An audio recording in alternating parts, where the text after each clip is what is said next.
다음 이슈는 처음에는 감찰 무마 의혹 이렇게 갔었어요. 그렇다가 구명 로비 의혹으로 확대가 됐습니다. 공소장 내용이 공개가 됐는데 여러 가지 내용이 좀 자세히 나와 있습니다. 보시죠. 친문 핵심들 유재수 부산경제부시장 잘 봐달라 청탁했다. 그리고요 백원우 청와대 민정비서관 정권초 비위 알려지면 안 된다. 그러면서 뭔가를 구명하려 했다. 이런 얘기입니다. 지금요. 지금 이게 이 서울 동부지검에서 지금 이 수사를 하고 있는데 이제 기소가 됐거든요. 조국 전 장관이 이 사안과 관련해서. 근데 그 공소장 내용입니다. 검찰 감찰 무마 조국 공소장에 명시했다. 백원우 전 비서관 등 기소 여부 검토 뭐 이렇게 돼 있고요. 송철호 울산시장 피의자 신분 조사 여기는 이른바 이제 이 선거 개입 의혹 이거와 관련된 또 별건의 수사입니다. 관련 기사 하나 더 있습니다. 보시죠. 다음입니다. 백원우 유재수 비위 알려지면 안 돼. 감찰 제동 김경수 우리와 함께 고생한 사람 구명운동. 그러니까 우리 사람이다. 살려야 된다. 그러니까 유재수 경제부시장이 뭔가 비위가 감찰 통해서 적발이 된 거예요. 그래서 이거에 대해서 뭐가 조치가 들어가려고 하는데 이른바 친문 실세들이 이거 안 된다. 감찰하면 안 되고 이건 무마시켜야 된다. 이렇게 갔다는 겁니다. 공소장 내용입니다. 지금요. 여기 보면 금융권 잡으려면 유재수 있어야 된다. 이런 이유도 나왔답니다. 왜 그럼 이걸 무마시켜야 된다는 이유가 된 거예요. 이게. 친문 인사 전방위로 구명 작전. 그러자 조국은 감찰 없었던 일로 지시했다. 이렇게 되는 겁니다. 아, 이게 계속 얘기만 있었는데 공소장에서는 구체적인 내용들이 나왔어요. 물론 재판을 해야 됩니다. 공소장 전부가 사실이 아닐 수도 있습니다만 수사 결과가 여기에 담겨 있는 거거든요. 자, 윤경호 의원님. 이거 어떤 상황이었을까요, 당시? 이럴 수 있을 것 같다라는 짐작이 좀 돌았죠. 예. 그러니까 유재수 전 금융위 국장이 초창기 노무현 대통령 시절에 청와대 파견을 나갔었고 그 파견 나갔을 때 함께 일했던 인연을 가진 사람들이 김경수, 윤건영 그리고 백원우 등등이라고 알려져 있으니까 예. 그들이 어찌 보면 사적인 관계를 내세우면서 예. 이렇게 아마 부탁, 청탁, 요청 이런 것들을 했을 것이다라는 짐작이 있었죠. 예. 문제는 지금 검찰이 검토하고 있는 것처럼 직권남용에 누구를 해당한다고 기소를 할 거냐 인 것 같아요. 예. 그러니까 지금 박형철 전 비서관이나 백원우 전 비서관 예. 그리고 위로는 조국 전 수석 예. 등등은 민정 수석실 내에서 예. 업무를 같이 했던 사람들이지 예. 않습니까? 그러니까 민정비서관의 역할이 과연 공직기강 비서관이 해야 될 일인데 나선 거 이거에 예. 대해서 직권남용으로 간주를 할 거냐 말 거냐 예. 이 아마 논란일 것 같고 나머지 아마 윤건영, 김경수 예. 이 사람들은 어찌 보면 사실은 민정수석실 산하에 예. 있지 않았으니까 예. 외부죠. 특히 김경수 지사는 예. 이미 외부에 나가 있지 않습니까? 예. 그러니까 이제 이런 경우는 공과 사를 구분하지 못한 셈이 예. 되기 때문에 어찌 보면 이 싸잡아서 이제 비판을 받을 수 있는 사안이에요. 예. 제가 보기에는 문제는 이 유재수 전 국장의 감찰 필요성이 나왔을 때 예. 유재수 전 국장이 대체 어떤 행동을 하고 다녔는지에 대한 예. 제대로 된 조사를 하지 않았던 게 어. 이번처럼 지금까지처럼 예. 이렇게 일을 키운 게 아닌가. 그런 점에서 조국 전 수석과 예. 당시의 공직기강 비서관이 예. 제 역할을 하지 않은 거는 비판을 피할 수 없을 것 같습니다. 그러니까요. 이게 이제 말로만 나왔다가 이제 수사 결과 구체 나오니까 이제 많은 분들이 깜짝 놀랐습니다. 이런 일이 물밑에서 있었구나 그동안. 관련 기사가 하나 있는데요. 다음입니다. 보시죠.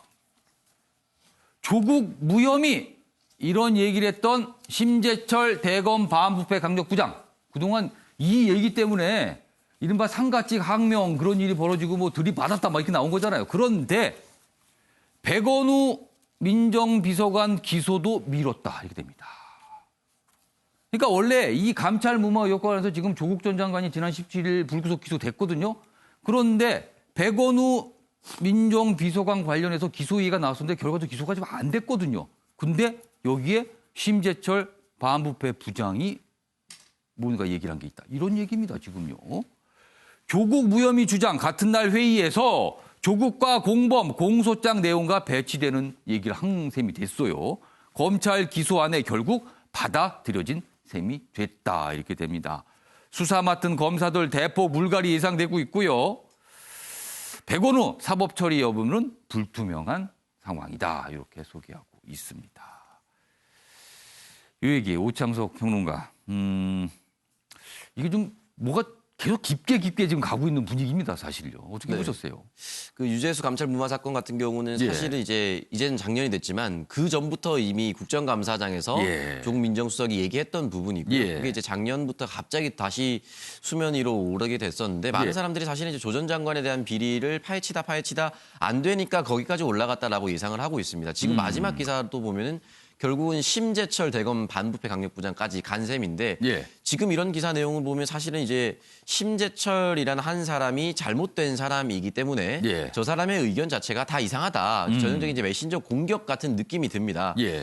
대검 간부 회의에서 의견을 교환했다라는 것은 공식적인 의견인 거죠. 어떻게 보면은. 그렇다면 그 회의장에서 그와 반대되는 의견이 있으면 거기서 얘기를 하면 됩니다. 근데 그것을 이제 상갓집까지 끌고 오고 상갓집에서 얘기를 했는데 이게 기사가 됐다는 건 사실 저는 조금만 생각이 있으면 거기에 기자들도 상주하고 있을 거라는 걸 저는 알고 있을 거라고 생각을 하고. 사실상 일반인도 있을 수 있습니다. 그러니까요. 그러니까 새어 나간다는 것이 분명히 전제될 수 있는 그런 상황에서 얘기했다는 것이 오히려 보면 지금 새로 선임이 된 그 심재철 공격 그리고 그 뒤에 있는 모든 메시지와 심재철 부장이 하고 있는 활동 자체를 모두 무마시키려는 것은 아닌가 이런 생각까지 듭니다. 그래서 양석조 선임연구원이 그렇게 이제 항명을 했다라고 얘기를 했는데 양석조 선임연구원도 사실은 상갓집에서 얘기하지 않고 회의에서 얘기하실 수 있었거든요. 그런 부분을 왜 하지 않았을까 그런 생각이 들고 반대로 그러면 양석조 선임연구원이 얘기하는 것은 모든 것이 옳을 수 있는 것이냐 이것도 한번 저는 따져볼 필요가 있다고 생각합니다.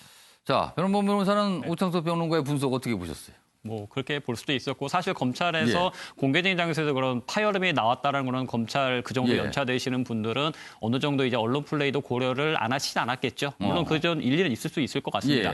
하지만 그렇다고 해서 과연 검찰이 왜 이런 무리수를 뒀는지도 생각을 해볼 필요는 있을 것 같거든요. 그렇다고 해서 감찰 중단 그것이 전혀 근거 없는 것은 아니라고 할 것 같습니다. 그냥 모두들 아시겠지만 기본적으로 유재수 감찰 의혹에 대해서 조국 전 장관에 대해 그 법원은 범죄 혐의는 소명이 된다. 다만 구속할 필요성까지는 없다였다는 거지 범죄 혐의 자체가 소명이 안 된다는 게 아니었거든요. 이미 그 자체가 명확한 범죄 사실이지 뭐 파다 거기까지 갔다라는 지적이 좀 동의할 수는 없을 것 같고요. 법치주의 훼손 이런 얘기도 있지 않았었나요? 그러니까 상당히 좀 법원에서 강하게 질타를 했었죠. 근데 그걸 두고 뭐가 안 나오니까 거기까지 치고 갔다라는 것은 조금 지나치게 정치적으로 보는 게 아닌가 싶긴 하고 어차피 범죄가 있었는데 검찰 입장에서는 계속 수사 방해 내지는 수사팀에 대해 정당한 수사가 자꾸 보장되지 못하니까 그런 식으로 언론 플레이까지 일종의 언론 플레이까지 했던 것이 아니냐. 뭐 그것이 정당한 여부는 조금 차지하더라도 어쨌든 수사에 대해서 지나치게 정부가 좀 관여하는 것에는 마뜩치 않다라는 점도 분명히 해야 될 것 같습니다. 그러니까 이 공소장 내용 그리고 뭐 이런 기사의 전체적인 분위기 그러니까 다루고 있는 내용은 뭔가 유재수 부시장의 비위가 발견이 됐어요. 그런데 유재수 부시장과 가까운 지금 현 정부 실세들이 뭔가 이거는 덮어라. 이렇게 요청을 했다는 겁니다. 그리고 그 요청을 조국 전 장관이 받아들여서 무마가 됐다. 뭐 이런 얘기예요. 지금 공소장 내용은. 자, 그런 상황에서요. 얼마 전에 문재인 대통령이 신년 기자회견에서 조국 전 장관 얘기하면서 마음의 빚이 있다고 얘기했어요. 그만큼 마음의 빚이 있다. 그 정도로 아낀다라는 뜻이 되잖아요. 그와 관련된 기사가 하나 있습니다. 다음 보시죠. 여기 있습니다. 문재인 대통령 마음의 빚을 갚나 조국 전 장관의 최측근 김미경 변호사를 청와대에 발탁했습니다. 그러니까 이 김미경 변호사는 조국 전 장관이 민정수석일 때 행정관으로 청와대에서 있었어요. 그리고 조국 전 장관이 장관 후보자로 지명이 되니까 그 준비단에 들어갔습니다. 그리고 조국 전 장관이 장관이 되니까 보좌관이 됐습니다. 근데 조국 전 장관이 사퇴했죠. 그냥 변호사가 됐어요. 그런데 시간이 지나서 다시 청와대 비서관으로 발탁이 된 겁니다. 그러니까 어떻게 보면 굉장히 신경 써서 챙겨주고 있다. 이런 분위기가 감지가 되잖아요. 여기 보시면 그런데 임명된 자리가 균형 인사 비서관입니다. 그러자 일부 이제 언론들은 아니 변호사 그리고 조국 전 장관과 함께 민정수석에서 근무하고 그러는데 왜 갑자기 인사 담당자로 이렇게 되는 겁니다. 그러면서 의문부가 찍혀졌죠. 그거에 대해서 어제 청와대 관계자가 해명을 했는데요. 뭐라고 했는다면은 전문성을 인정받았기 때문에 그렇다고 얘기했습니다. 아무튼 그래서 여기 제목이 문재인 대통령 마음의 빚을 갚나 이렇게 제목이 좀 달려 있기도 합니다. 자, 그럼 여기서요. 문재인 대통령의 관련 얘기 영상으로 확인해 보겠습니다. 결과와 무관하게 이미 조국 전 장관이 지금까지 겪었던 어떤 고초 그것만으로도 저는 뭐 아주 크게 마음의 빚을 졌다고 생각합니다. 자, 윤경호 의원님, 이 마음의 빚 갚나 이 제목에 대해서 어떻게 좀 보셨어요? 제가 평가를 하긴 그렇지만 전 기본적인 예. 저도 십몇 년 전에 예, 노무현 대통령 시절에 청와대 취재 기자를 해봤습니다. 예, 대통령의 비서관 인사는 예. 언론이든 야당이든 시비를 거는 게 저는 적절치 않다. 수석 이상은 예. 정치적인 상징성도 있고 예. 또 균형, 뭐 배려 예. 이런 걸 해야 되는데 비서관과 아랫사람들은 대통령이 사실 눈빛만 보면 통할 수 있는 편한 사람을 데려다 쓰는 게 맞거든요. 자체 내 검증을 통해서 예. 결격 사유가 없는 확인이 되면 예. 얼마든지 자기 사람을 써도 저는 상관없다. 균형인사 비서관이라는 게 두루두루 형평 인사를 하도록 예. 넓게 사람을 쳐다보라 뭐 이런 거이지 않겠어요? 변호사라는 신분으로 민정수석실에서 또 행정관으로 일을 했다는 점에서는 이미 자격 시비를 할 수 있는 사안은 아닌 것 같고 다만 이 사람이 누구와 가까웠다라는 것만으로 예. 과연 공격을 할 수 있느냐. 더군다나 대통령의 인사권을 가지고 예. 공격하는 거는 제가 보기에는 적절하지 않아 보이고요. 아, 다만 걱정은 됩니다. 예. 청와대 이번에 비서관과 아래 행정관까지 물론 그 윗선도 있습니다만 예. 무려 뭐 70명 이상이 출마를 했다고 예. 하지 않았습니까? 그 70명이 한꺼번에 거의 그만둔 셈인데 사퇴 시한을 임박해서 예. 뭐 단계적으로 그만두긴 예. 했지만 그로 인해서 생기는 업무의 어찌 보면 연속성의 파괴 저는 그게 좀 걱정이 될 뿐이에요. 뭐 어찌 보면 비서관 인사는 예. 그만두고 났을 때 바로바로 하는 게 맞다. 예. 뭐 그런 점에서 김미경이라는 저 비서관이 예. 조국 전 장관과의 개인적인 관계 때문에 예. 이렇게 공격을 할 사안은 아니다. 저는 그렇게 봅니다. 알겠습니다. 그러면은 여기 뭐 감나하고 있는데 물음표가 찍힌 거군요. 그러면은 뭐 이렇게 볼 수도 있다. 이렇게 좀 이해해 보겠습니다. 자, 이번에는요. 정경심, 조국 전 장관의 부인 정경심 교수와 관련된 기사가 오늘 또한 있더군요. 김경록, 이른바 정경심 교수의 자산관리인으로 알려져 있죠. 그러니까 이 내용이 재판에서 공개가 됐습니다. 검찰 쪽에서도 증거로. 이렇게 얘기합니다. 투자처 찾아보자. 이렇게 얘기하니까 정경심, 남편에게 물어볼게요. 이게 왜 기사가 됐냐면 그동안 조국 전 장관은 이런 투자 관련해서 전혀 모른다고 했거든요.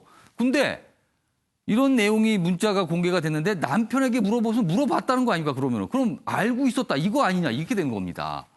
검찰 재판에서 문자를 공개했는데요. 논의 이후 사모펀드 투자가 이루어졌다고 합니다. 물어볼게요 하니까 물어본 것 같다는 거죠. 검찰 조국과 협의 알려주는 대목이다. 이렇게 돼 있고요. 그리고 정경심 교수가 이런 문자가 또 남편에게 보낸 게 있어요. 세금 2,200만 원 폭망 뭐 이런 문자를 보냈다는 거예요. 그러니까 뭔가 구체적으로 어떤 수익 사항에 대해서도 서로 주고받고 알고 있었다. 이런 게 되는 겁니다. 지금 이 문자 내용대로라면요. 다음 기사 하나 더 있습니다. 보시죠. 다음입니다. 정경심 조국 전 장관에게 불로수입 세금 뭐 할 말 없음 뭐 이렇게 보냈다는 겁니다. 여기 보면 법정에서 이제 문자 메시지 공개됐는데 또 이런 얘기를 조국 전 장관이 부인한테 또 보냈대요. 그렇게 쓰고도 재산이 늘었다. 뭐 이런 그러니까 재산과 관련된 구체적인 얘기들이 오갔다는 거예요, 지금. 검찰 컨설팅 명목 조범동이 준 돈이다. 뭐 이렇게 얘기를 하고 있습니다. 그러니까 지금 이 기사들은 조국 전 장관이 뭔가 상황에 대해서 지금 투자 관련 상황에 대해서 알고 있었다. 그러니까 지금까지 공개적으로 얘기했던 거가 배치된다. 이런 증거라는 거죠, 지금. 자, 그럼 여기서요. 과거 조국 전 장관이 한 얘기 확인해 보겠습니다. 저는 일체 그걸 모르고 있습니다. 전혀 모르는 일이에요. 저나 제 가족이나 웰스 뭐 이런 회사 자체가 어떻게 운영되는지 어디에 공사를 했는지 자체를 모르고 있습니다. 제 처의 자산 활동에 대해서는 일체 뭐 관심도 별로 없었고 본인이 알아서 다 투자해왔고 해왔습니다. 자, 변원보 변호사. 이거 어떻게 봐야 됩니까? 이 상황. 저도 이제 법무법인을 하나 운영하고 있는 입장인데 예. 저희 집사람은 제 법무법인의 매출이 얼마인지 법인세가 얼마인지 제가 종합소득세가 얼마인지 모릅니다. 그리고 예. 제가 이번 달에 종합소득세 한번 나가는데 많이 나왔다 정도 얘기할 때가 있을 뿐이지 구체적으로 얼마가 나와서 예. 세금 내느라 융자를 받아야겠다 아니면 어디 뭐 적금을 깨야겠다 그런 말 전혀 안 하거든요. 예. 그게 관심이 전혀 없는 것이고 다만 자기한테 오는 생활비만 들어오는 것만 체크를 하지 예. 얘기를 안 합니다. 근데 이제 검찰에서 전원 문자를 공개했던 것은 둘 사이에 종합소득세가 얼마고 어디 투자할 것이고 또 어떻게 뭐 진행되고 있고 얘기를 한다는 것 자체가 부부 사이에 그런 이제 자산 운용에 대해 상당히 깊은 관심이 있고 깊은 교류가 있다라는 얘기를 보여주는 거거든요. 아까 동아일보 기사 뭐 그렇게 쓰고도 돈이 얼마가 남았네 뭐 예. 이런 얘기가 있어요. 그러니까 실제로 저렇게 이제 검찰에서 자료를 제시하니까 정경심 예. 쪽 변호인은 이거 이 사건은 쟁점과 관련이 없는 거다라고 반발을 했었고 이에 대해 예. 재판부는 아닌 것 같다. 충분히 이거는 관련이 있기 때문에 계속 해도 된다라고 예. 오히려 그 검찰 쪽 손을 들어줬다고 얘기를 하고 있더라고요. 법무부 기사에서는. 예. 그러니까 이제 그 정도로 서로 자산 현황에서 구체로 얘기를 했었으면은 과거 조국 교수가 조국 전 장관이 앞서 이제 그 영상에 나왔듯이 전혀 뭐 처의 자산 활동에는 관심이 없고 몰랐다라는 거는 상당히 좀 설득력이 떨어지지 않느냐. 검찰 쪽에 말이 좀 더 신빙성이 있지 않느냐라고 볼 수밖에 없을 것 같습니다. 네, 양지열 변호사.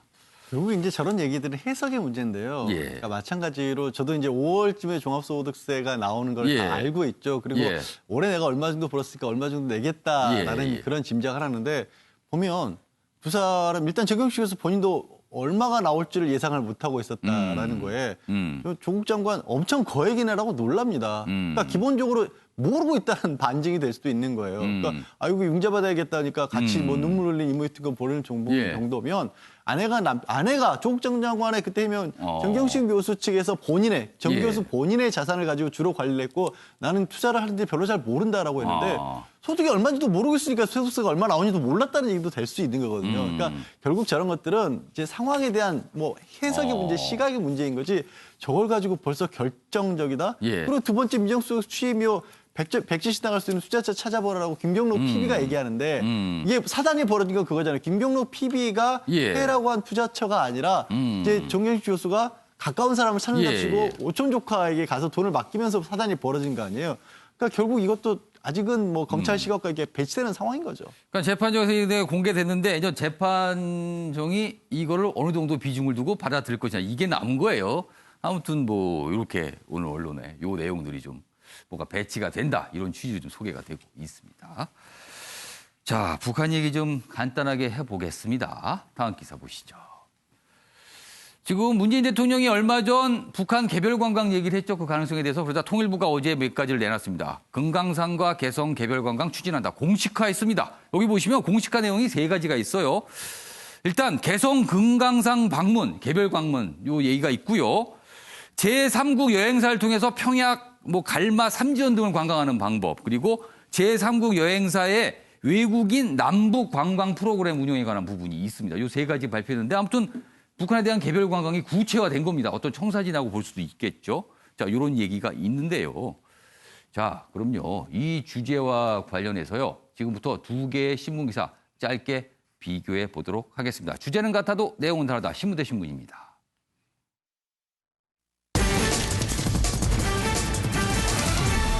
오늘 비교해 볼 기사 한국일보와 조선일보인데요. 앞서 본 내용에 대한 평가가 사뭇 다릅니다. 먼저 한국일보는요.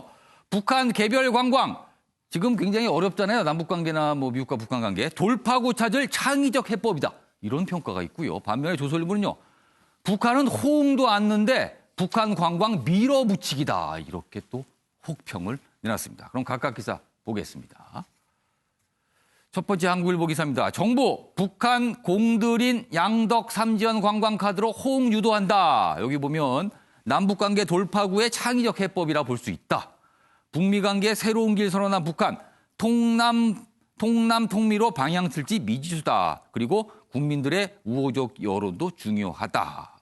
한미 공조도 잘 감화된다. 이런 얘기까지 있는데 보면은 돌파구 찾을 창의적 해법 이런 평가가 담겨 있습니다. 다음 기사 보시죠. 이 기사는 사뭇 다릅니다.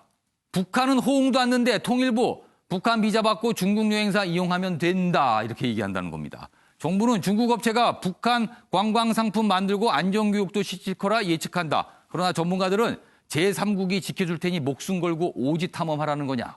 이렇게 또 혹평을 실어놨어요. 미국은 한미 워킹 그룹에서 협의할 사안이다. 우리 정부와 입장이 다르다. 이렇게 돼 있습니다. 오창석 평론가 어떻게 보셨어요? 두 기사. 네, 일단은 뭐 북측에서 여전히 예. 남측은 아무것도 하지 않고 있다. 예. 이러한 불만을 작년 한 해 동안 심지어 썼죠. 설레발이라고까지 표현을 했습니다. 예, 그래서 모든 남측은 하지 말라 예. 이런 얘기도 있었습니다. 그래서 아마 정부도 굉장히 답답했을 거예요. 그리고 지금 사실 관광은 제재 대상이 아니고 흔히 말하는 벌크머니가 들어가지 않는 경우이기 때문에 말 그대로 창의적 해법을 통해서 그리고 남측 주민이 원하고 있거든요. 그래서 가고 싶은 분이 있기 때문에 거기에 대해서는 정부가 열어줄 수 있는 길을 합리적으로 그리고 합법적으로 찾아주고 있는 것이 아닌가라는 생각이 듭니다. 네. 윤기호 의원님께서는 두 기사 어떻게 보셨습니까? 어찌 보면 둘 다 맞는 거예요. 예. 그러니까 북한이 그동안에 우리에게 뭐 여러 가지 욕도 하고 뭐 폭탄, 마을 폭탄을 쏟아 부었지만 사실 내심으로는 미국과 북한 간의 교착 상태 말고 예. 우리가 조정자, 중재자 역할을 할 거면 남북 간에 할 수 있는 거에도 왜 성의를 보이지 않았느냐. 그게 바로 대표적으로 개성공단과 금강산 관광이에요. 그러나 개성공단은 제재 문제가 걸리게 돼 있죠. 왜냐하면 예. 돈이 들어갈 수 있기 예. 때문에. 그리고 또 하나 금강산 관광은 2008년에 박광자 씨 피격 사건 예. 이후에 매듭이 지어지지 않았습니다. 예. 이를테면 북한의 사과와 재발 방지. 예. 그러니까 지금 조선일보식의 저런 문제 제기는 예. 관광객으로 가려고 하는 사람의 신변 안전이 보장되지 않으면 누가 책임을 질 수 있겠습니까? 바로 그런 점에서의 문제 제기는 맞고요. 다만 우리 정부 입장에서는 그러면 예. 손 놓고만 있을 것이냐. 북한과 미국 간의 비핵화 협상이 지지부진할 경우에 예. 그냥 손만 놓고 있을 것이냐. 그게 아니고 남북 간에 풀 수 있는 건 풀자. 더군다나 이산가족 문제는 절실성이 있기 때문에 그런 차원에서는 오히려 전 해볼 만한 건 있다 보겠습니다. 자, 아침에 매일경제 숨바쁘게 달려왔습니다. 오늘은 여기서 마치겠습니다. 내일 아침 9시에 또 뵙겠습니다.